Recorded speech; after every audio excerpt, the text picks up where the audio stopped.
College பொறுத்தளவுக்கு சும்மா 4 ரூமில் உட்காந்துட்டு வேலை பார்க்குறதுலாம் இங்கே கிடையாது. ஸோ களத்துக்கு நேராக வரணும், களப்பயணத்தை மேற்கொள்ளணும். அதுவும் நம்ம ஒவ்வொரு நியூஸ் பார்ப்போம், கீழடி, கொடுமணல், ஆதிச்சநல்லூர், அரிக்கமேடு, கொங்கர் புளியங்குளம், இந்த மாதிரி ஒவ்வொரு பகுதிகளில் பார்த்தீங்கன்னா ஒவ்வொரு எக்ஸிபிஷன் பண்ணிகிட்ருக்காங்க.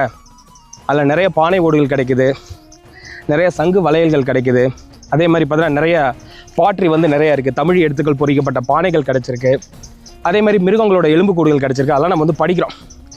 ஒரு நியூஸில் பார்க்குறப்ப நம்மளுக்கு ஒரு சாதாரண விஷயமாக தான் தெரியுது.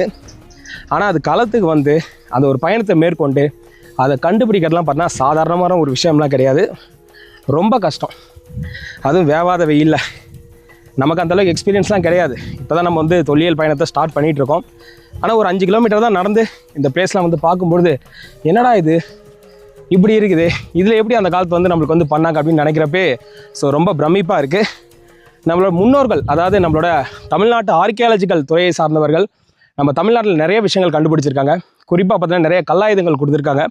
அவங்களாம் இந்த நேரத்தில் நினச்சி பெருமைப்பட வேண்டியதாக இருக்குது. அதே மாதிரி நம்மளும் வருங்காலத்தில் இந்த மாதிரி ஏதோ ஒரு சில வேலைகள் செய்வோம் தெரியுங்களா, அதை நினச்சி பார்க்குறப்ப இதில் ஒரு சின்ன பார்ட்டாக நம்ம இருக்கப்பையும் பார்த்தா ஒரு சின்ன பெருமையாகவும் இருக்குது.